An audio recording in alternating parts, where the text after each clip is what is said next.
What's up, everybody? Welcome back in. This is Hawk Talk on Melrose coming back at you. Second episode of the week. If you have not listened to the previous episode on Sunday that I did by myself, it was just a Big Ten Media Days from last week. And I promised you guys that we'd be back later this week for another episode. And here we are, got Tyler back. We are going to talk all things fall camp as that starts today. We are recording this on Wednesday, July 31st. Today is the first day of fall camp for Iowa. We are gearing up, man, for the football season. It is finally back. It is finally here. What's going on, man? Yeah, long time no see, Collin. Man, I'm excited. It's like you said, it's fall camp starts today, and it really feels like we are just so close to actual game time. And Just getting closer and closer. I'm super excited. Yeah, we are coming up on 4 weeks from this Saturday. The next Saturday is Kids Day. And then after that is really just, 3 weeks out. And then before you know it, week 0 starts in 3 weeks from now or 3 weeks from this Saturday. So it is coming very, very quickly. So on today's episode, we're going to talk all things fall camp.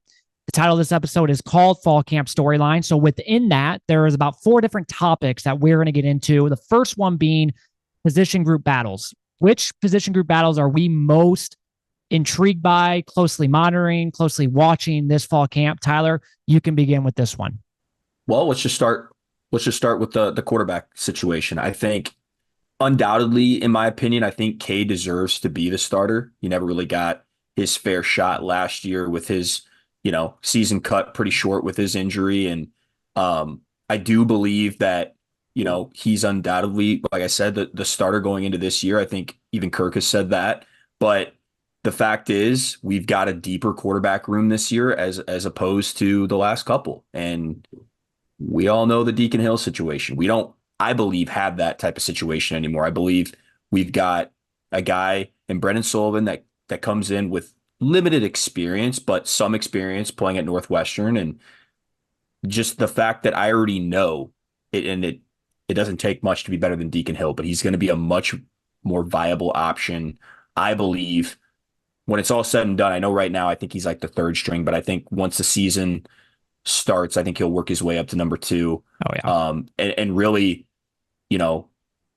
provide a solid backup spot for this Iowa team. And then, hopefully in 2025 can take over the reins and be the full-time starter. But the thing I wanted to touch on really quick is just the fact that how important the backup quarterback role is, not only just for Iowa, but for any team, right? Like you look at the NFL, and I mean, there's always so many guys that are just so undervalued as backups, and it more often than not, you need him to come in at some point during the season. So with Cade's injury history, I mean, you guys all know that it's not a guarantee that he's going to make it through a whole season. And so having him as a backup will be huge. And then obviously Lions, having him as well, have some experience towards the end of last year was good too. Yeah, I think when it's all said and done, Sullivan will be ahead of Linez for sure, 100%. I think that I said that on the last episode, people were questioning that when the depth chart came out, and it was just one of those things where it's like, well, you got to give the edge as of right now to Linez because he just went through a whole spring with Lester, learning the new offense, but just give it time, and Sullivan will definitely be number 2. And, he should be. He's played in the Big Ten. He started in the Big Ten. He had decent numbers, What was his completion percentage? Close to 70%. Man, we would literally die for that. Yeah. When was the last time we had over 60%? It was 2015 with CJ Beathard. That was the last time we had a quarterback over 60%, which is insane. Deacon Hill, 48%. So yeah, we will take someone with 70%. Now that was a little bit had to do with like the Northwestern's offense and the way they scheme and their offense scheme and stuff like that, where it's a lot of short passes, things like that. So it makes sense why its completion percentage is higher, but that's still really good. So for me, I'm going to go with cornerback because right now we have 4 guys that could start. And I think one is 100% a solidified starter, and that is Jamari Harris. And then you go on the other side, it's like, okay, who's that guy going to be? And it could literally be any 3 of these guys. It could be John Nestor. It could be TJ Hall. It could be Deshaun Lee, right? We saw Deshaun Lee, he started 6 games minimum last year. TJ Hall, Yeah. he's played a few games here or there, not as many as Deshaun Lee, but go back 2 years ago, he played a little bit. I know in the Nebraska game, he gave up some stuff, or was that the Nebraska game? I forgot what game he played. And, as a freshman, it's like, what can you expect? But he's had Yeah. some game experience. And then John Nestor has none. In special teams he's played, but being an actual corner, he has had no experience. But he is one name that we keep hearing from a lot of people, including Phil Parker. So there's something in him. There's something that Phil Parker likes in him. So that is going to be very interesting to see how that unfolds during fall camp. Who is going to be the starter? Because I think it's a true competition. And it's a good problem to have, because whoever we go with, whether it is John Nestor or Deshaun Lee, because I really think it's going to be those two. I'd be very shocked if it's TJ Hall, and it's nothing against him. I just think that Nestor and Deshaun Lee are probably a little bit ahead of him. But whoever does start, knowing that we have a backup in the other person, it's a good problem to have. And Nestor might be the next great Iowa white corner. So it's we've crazy had a how it's long like, history man, of that. Yeah. Yep. Riley Like Moss, maybe the Cooper only DeJean, team. Yeah. now potentially John Nestor. Yeah. And like you said, you've only heard great things coming from the GOAT himself, Phil Parker. So I tend to believe, in that, and I believe he's got a really good shot to be that guy, along with Jamar Harris. So I think they could be, like you said, the top two. So the other one I find really interesting, obviously, like every year at Iowa, is going to be the wide receiver position. Yep.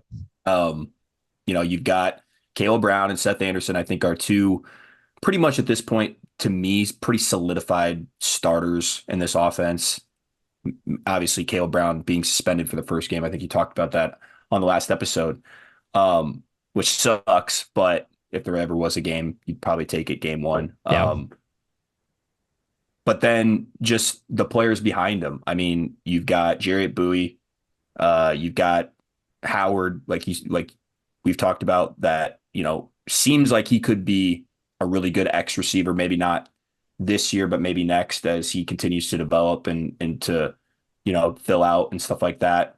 Obviously, other guys on the roster, Weegan, who's had limited action, mainly just, I swear, like, the only time I ever see him is maybe in the return game or like on jet sweeps. But yeah, that's the only time we utilized them last year. Yeah. Who am I forgetting? Jacob Gill. He, transferred from Northwestern.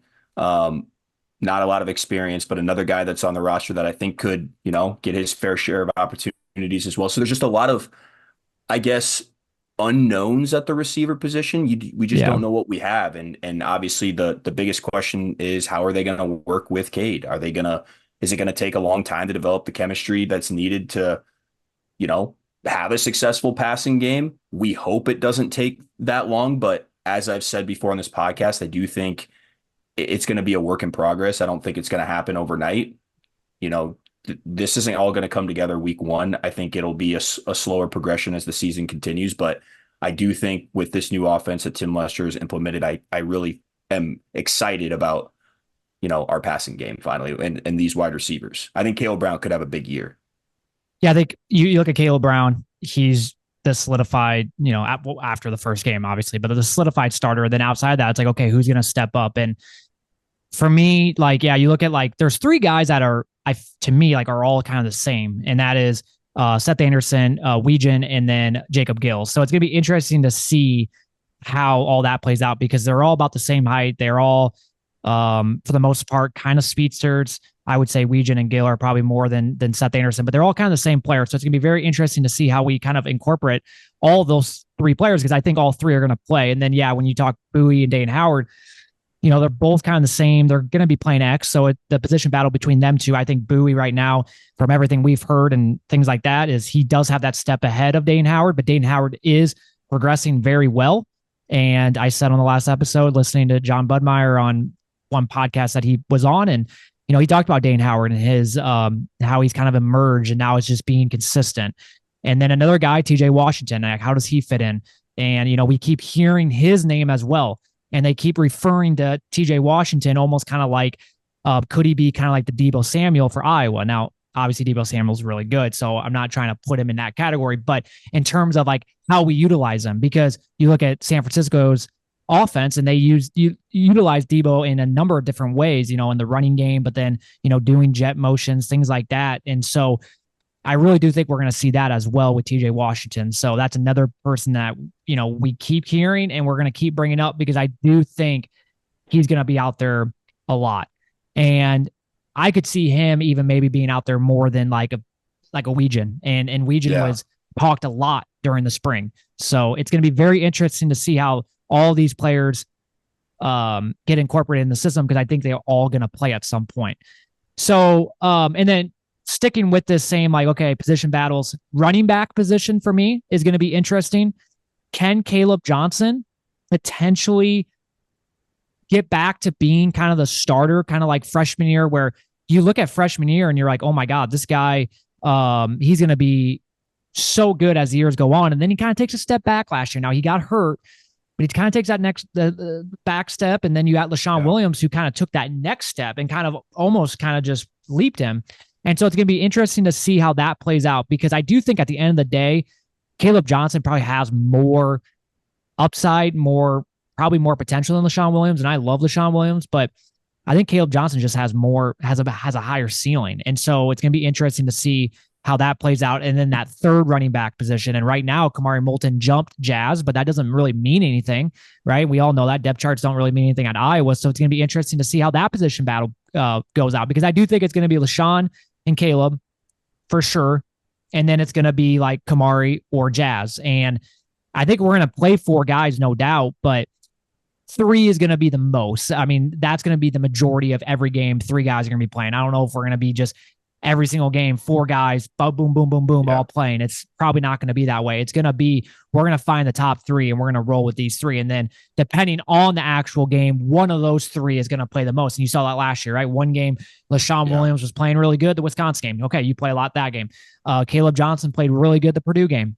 Okay, you play that game. Jazz, Iowa State game. So that's kind of how I feel like Iowa, running back by committee type of approach. And then we'll finish this up here. And then just talking the offensive line, defensive line. For me, it's the other guard position. Who's going to be that other guard? I think we kind of know the other one's going to be Connor Colby for sure. Who's going to be the other one? Is it going to be Bo Stevens? Is it going to be Tyler Ellsbury? Is it going to be Nick DeYoung? Is it going to be one of those 3? And I do think it's going to be Bo Stevens after it's all said and done. I've heard good things about him. I talked a little bit about him on the last episode about his weight. He's 322 pounds. And so he has the size to be a good Big Ten guard. It's about obviously putting the package all together and going out there, because he's had a series of ups and downs. And so does Nick DeYoung. I mean, he's had his series up and down too. So for me, if Bo Stevens can stay consistent, I think that's huge for Iowa. And then at the defensive line, just looking at like the defensive tackle, and I'm not talking the starters, I'm talking the backups. I mean, like that position battle of, okay, who can step up? And we'll talk more about the defensive line here shortly, but the Jeremiah Pittman and what's his name? Jeff Bowie. Those 2 guys, can they, battle it out? Who can be that third guy, the main third guy coming off the bench and things like that. So that's really, when you look at all the position battles, that's really all of them.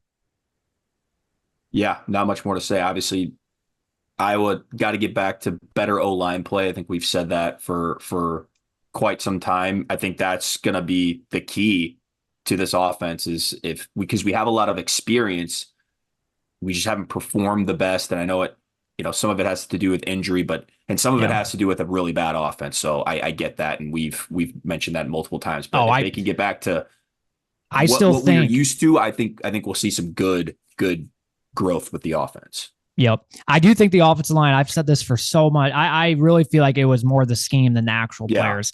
Now, yes, the players, were they, inconsistent a lot? Yes, I will agree with that. But I'm sorry, but when defenses know, like you go back and you talk to, what was his name from Minnesota, the safety that's now in the NFL, they are asking him at the draft, and he said in the second half during the Minnesota Iowa game, they literally knew every single play that was coming. Like, I'm sorry, but you can't be a good offensive line when the defense knows what's coming and when they're loading 8, 9, 10 guys in the box. So, all right. Next up, most concerned position group. So out of all the position groups, And for Iowa, we're very fortunate going into this year because we are very veteran and we have a very experienced team that most position groups we're feeling good. Especially like linebacker, tight end, right? Even offensive line in a way. But if there was one position group where you're just a little, I really, I'm hopeful, but I'm a little concerned by it too. What would that be? Yeah, I probably sound like a broken record at this point. It's probably the wide receiver position. Yeah. And I might be kind of repeating myself, but obviously, you know, it's just to me, that's always going to be the concern until we get some guys that come in and can produce. And that falls on Tim, that falls on Cade, and it falls on the receivers that are out there to make plays. Obviously, you got Caleb Brown, who I think unquestionably will be our best receiver this year. You've got Seth Anderson, Jacob Gill, Jarrett Bowie, Caden Weegan. We just talked about all those guys. How are they going to work with Cade again is the biggest question under the new offense with Tim Lester. I, again, undoubtedly have way more confidence in this new offense and new scheme than I did ever under Brian Ferentz. So I'm not going to say that I'm like worried it's going to be worse. I don't think it can be worse. I am, and to get the timing down and things like that. It's a lot of new receivers and stuff like that coming back. But having 3 wide receivers on the depth chart, I think you talked about it last episode, is a good sign that, I think we have a couple of guys that we feel comfortable with out there. So with the wide receivers, for me, it's like you look back at the last how many years, and Iowa's football wide receivers have always gotten or we've always talked about they're not very good, and things like that. But I really do think you look back, we've had our fair share of decent wide receivers. It was just we didn't know how to utilize them. I mean, you go back a few years ago, Charlie Jones, Tyrone Tracy, all those guys are in the NFL now. Emir Smith-Marset, Brandon Smith, right? Yep. We had decent wide receivers. We just didn't know how to utilize them.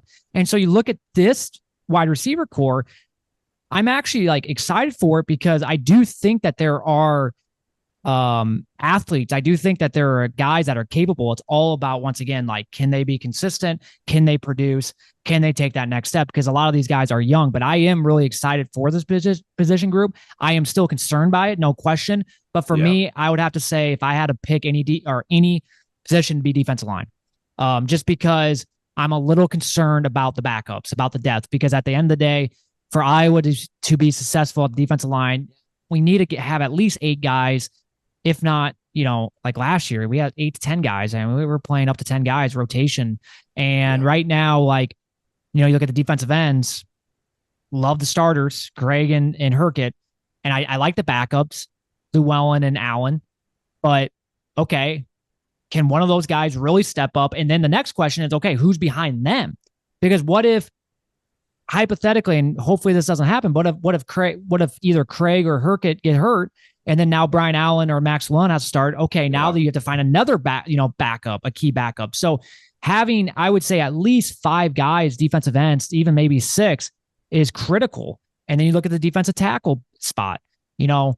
Jeremiah Pittman, that's a guy that keeps coming up. I'm excited for him. I'm cautiously optimistic for him, but I do think that he can fill the void to be the backup. He's 293 pounds. He's a junior. He's been in the system for a while. He knows how to do it. So he's a decent backup. But then outside of Pittman, then you have, Jeff Bowie, and, he's 280. He's also a junior. And then behind them, it gets very young. Will Hubbard, Luke Gaffney, both sophomores, both 280, 284. So they're not big defensive tackles. So I'm just a little concerned by that because, once again, what if there's an injury? And then now you're really oh boy, now we have to start this guy when we were hoping that he would just be a backup who would play, every other series or something like that. So hopefully this fall camp, there is at least 2 defensive tackles and at least maybe 1 defensive end outside of who I just mentioned that just step up.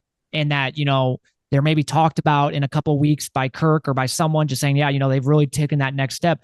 Then I'm feeling a little bit better about the situation. I'm feeling a little bit, okay, I'm good. And the thing is with the defense, with Phil Parker, with Kelvin Bell at defense line coach, I mean, I'm not that worried about it because they always figure out ways.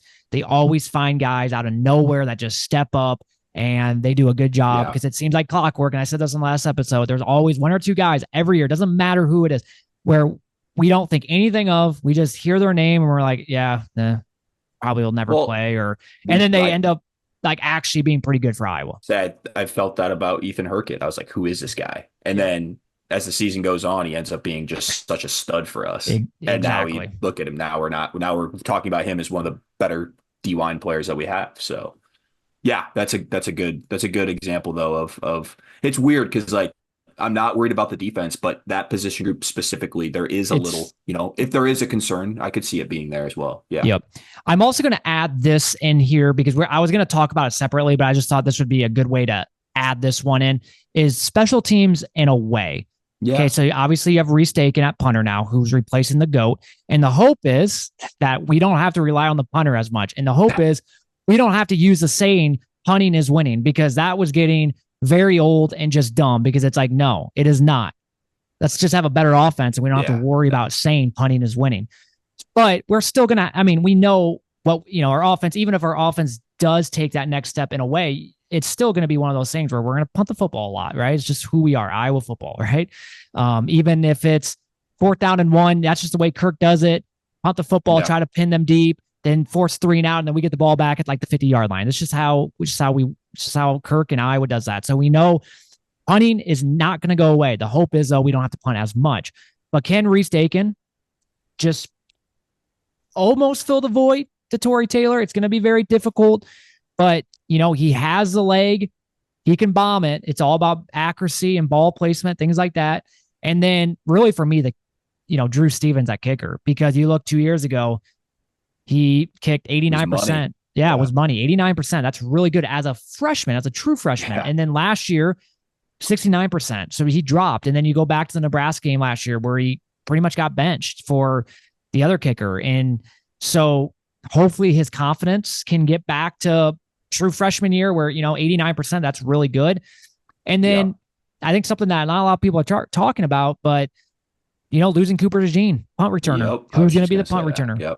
Who's going to be able to make something out of nothing? I'm not saying having to score a touchdown like the Michigan State game or should have been the Minnesota game, but I'm just saying, hey, 10, 15, 20 yards punt return ever so often. Like, who can be that guy? Kick returner. Even though Cooper DeJean didn't do kick returns, who's going to be the main kick returner? Because I felt like last year we didn't really know who it was. It was kind of someone different all the time. At the beginning of the year it was Caleb Johnson. Then it went to Weegen. Who can be a solidified kick returner and punt returner? Yeah, you lost a lot on special teams as a whole. And then, like you said, Drew Stevens just has to get back to the old Drew Stevens. And, the thing, like you mentioned with Cooper is, the guy just, I think, struck fear in every opposing punt team that was out there, because you just knew at any moment this guy could house it and change the complexity of the game. Obviously, we probably don't have that dynamic type of punt returner, but we got to have somebody that can not just fair catch it every time. Wave a fair catch, right? Yep, so, exactly.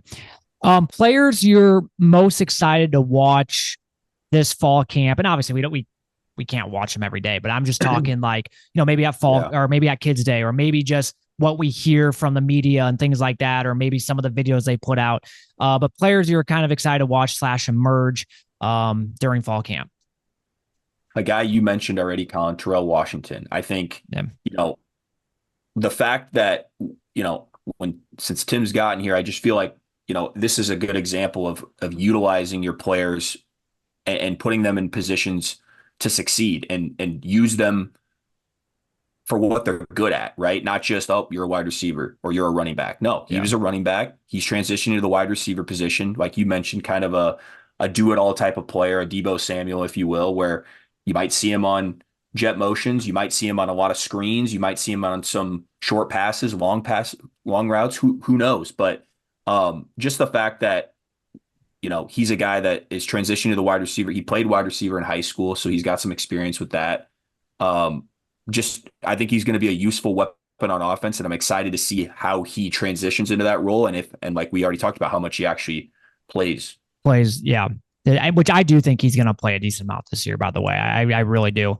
And for people that haven't watched his highlights from his high school, and I get it's high school, it's, a little bit different than college, but Man, his high school highlights were incredible. I mean, he was out lined up on the outside running wide receiver routes. He was lined up at running back. So being able to just find different ways, figure out different ways to utilize him the ball. And I just think it makes complete sense moving him to wide receiver just because of how deep our running back room is. Speaking of running back, so the player I'm most, or one of the players I'm most excited to watch / emerge is Kamari Moulton. Added 18 pounds, right? He was at 175, very thin last year. You could just see he was just a small player. And, he adds the pounds. Now, the hope is that not only, you can maintain your quickness, your speed, your agility, and then add the weight, add the muscle to be able to, power through stuff. So if he can do that, man, watch out. This guy can be a real good player for us. And he kind of reminded me last year, and maybe it's just because he looked really small. He kind of reminded me of like an Akram Wadley, like a young Akram Wadley. And boy, would that be awesome having another Akram Wadley on our team, because Wadley was a damn good player for us. You kind of forget how good he actually was. I watched the 2017 Iowa State game again a couple weeks ago, and I was like, oh my God, like I forgot how good he was. Like he single-handedly won that game for us. So, or that Michigan game, 2016 was that, I think. Yeah. Yeah. He was unbelievable. And then staying with the offense side, obviously this is an easy one, but like Cade McNamara and Brendan Sullivan, like I'm just kind of excited to watch, see how they emerge, how they kind of take that next step, especially with Cade, coming off of the season-ending injury, coming off of the Kids Day injury from last year.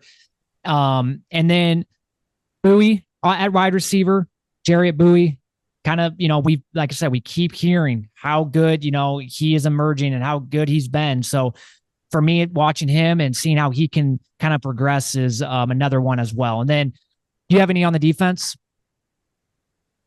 John Nestor. I mean, just the fact that you keep hearing his name, I know he's going to play. I think he, like I said, has the potential to be a really good corner down the road, and I think he'll get some good playing time early on this year, regardless. So for me, I have two on the defense side, and it's Brian Allen, defensive end, which we talked about. I'm really excited for him because I've heard good things about him as well and what he can kind of bring to the table, being a solid backup for either Kirkett or Deontay Craig. So I'm really excited for him. And then another one that I just feel like we don't talk about, but the 5-star from Southeast Polk, Xavier Wampa. He's a guy that, like I said, I keep forgetting about, but we have to realize how good and how talented this kid is. And you go back to last year, and I think he had a good year. But I do think he's going to take that next step, because I think even he would admit that like last year probably wasn't maybe as good of a year as maybe he would hope for. And trust me, like it was fine. Like it was a good first year, but I think he has a way higher ceiling than what, last year was like. So I'm excited to see him, watch him, and see how he can take that next step, because boy, if Xavier Wampa can take that next step, like that's going to make our defense even better than it is. So, and then the last one, let me get back to the notes here. Last one is if there's any, like after it's all said and done, one really good news or great news that you hope for coming out of fall camp when it's all said and done. This might sound, like a cop-out answer, but honestly, just the fact if we come out relatively healthy. My big, great news is after it's all said and done, if we're not hearing of any major injuries, guys, obviously, nobody's 100% ever really when you're playing the game of football, but no major injuries, nothing that we're like, wait, Cade did what? Cade strained his quad. Wait, what? What happened at Kids Day? I don't want something like that to a potential starter, a guy that's going to be playing a lot, especially Cade, to have to hear that. So for me, if that's, we come out of camp saying, hey, everybody's ready to go, everybody's healthy, then, that's a good first start to this upcoming season. And I think we have a leg up, and that's not always been the case, whether it's been Cade or some of the receivers. Nico got hurt, I think. 2 years ago. It was him, Keegan Johnson, and Deontay Vines. Like we're all out. The whole wide receivers group was injured. And I'm just like, for an offense that already, struggles and whatnot, we can't afford that. So for me, it's as simple as just being healthy, man. or Yep, as healthy as he can be. So Yep, exactly. So I'm not gonna lie, that was mine as well. Because really yeah, I nice. mean, Yeah, well, I mean it's it's as simple as like going yes, back like to revisionist history. So I get it. Yeah. yeah. So that Tuesday before the first game, when Kirk meets with the media on game week, if he comes out and comes to the podium and first thing he says is, we got out of fall camp relatively healthy. Everybody that is expected to start is healthy. We're a little dinged up here or there, but nothing concerning. I would be like so happy, like, man, let's go. Right. Because, Yeah. an easy answer would be like, obviously the offense being better. But once again, like, I don't want to take that, if someone says, or one of the players says, oh, yeah, the offense is looking really good right now. But it's like, okay, yeah, that's great news. But once again, though, it's like, can I take that Yeah. We've heard that 100%? everybody's been Yes, practicing really good before, and look how that's turned exactly. out. I'd rather have the we are healthy because that could be a true statement. Not saying the other one can't be a true statement, but there's a little bit less of a, Yeah. am I 100% certain that's a true fact when you say that type of stuff? So that's why for me, it's injuries. Like, yeah, if we can come out Yeah. injury free, I am very happy. So, well, that will do it for the fall camp storylines. I think we covered a decent amount. One other thing I want to note is earlier today, I shouldn't even say earlier today, like an hour ago, I listened to the Chad Lastico and Tim Lester podcast that he had with him. It was about 50 minutes long. Very, very interesting. I would suggest you to listen to it. I would suggest our listeners to listen to it to kind of get a feel of what Tim Lester is trying to do at Iowa. I thought just a few things that I kind of just jotted down from it. Chad asked him, like, what is a realistic expectation for his first year? Like Tim Lester said, the hope is you can knock everything out of the park, but realistically, the chance of that happening, not great. So like he said, like what they did at Syracuse was they were like 130th on like almost every single category. And he said their goal that year was to cut everything in half. So be, if you're 130th, be top 65. And he said after his first year, at Syracuse, that's exactly what they did. Like they almost every single category they were able to cut in half. So he said, that would be a realistic expectation to cut most things in half. And I would be like, man, I would love that. If our scoring offense was top 65, give me that all day, every day. Total offense, give me that all day, every day. And yeah, so I just thought that was interesting. That was more towards the back end of the podcast when he asked him that. And he also just mentioned, they're talking more about the Shanahan system and kind of what he's bringing to Iowa.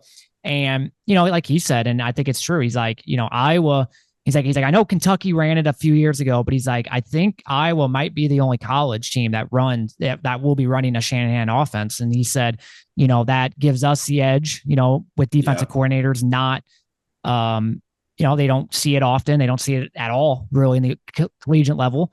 So, yeah, that podcast, it was really good. It was just good to hear. First 15 minutes of it was more just kind of like talking about kind of his life story. So, like, you could probably skip that. But then he really starts getting into, like, being up in Green Bay and working with Matt LaFleur and just talking about how, there's about 20 teams in the NFL that all run the Shanahan system, and it's all the same. It's just out of different personnel groups, but it's literally the exact same. He said, like, what the Rams do is exactly the same as what the 49ers do. They just run out different personnel. Rams do more 3 wide receivers. 49ers do 2, 2 tight ends, right? So just very interesting to hear and bringing that philosophy to Iowa. And I just hope it obviously works out. I hope the offense, and we'll talk more about the offense as, we do more episodes before the year, but getting excited. I'm getting pumped. Once again, temper expectations, but I do think the knowledge that Lester has and all that in play, I do think the offense should be better. How much better? We don't know. Should be better. And that's what I'm excited for. I'm just excited for a better offense.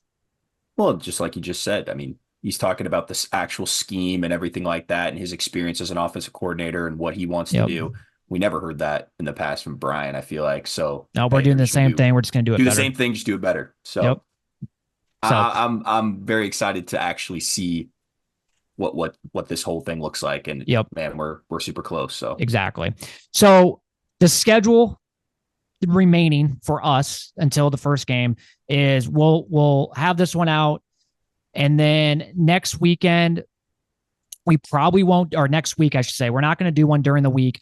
I will record one on that weekend after Kids Day. So I'll do a solo one, and essentially we'll go over Iowa Media Days and then the Kids Day, and then we'll be back to regular scheduled programming after that, where we do one once a week up until the season starts. So that's kind of the schedule moving forward. Obviously subject to change, but that is kind of what we're looking at. So that will do it for this episode. Thank you guys all for listening. Have a good rest of your week, and go Hawks.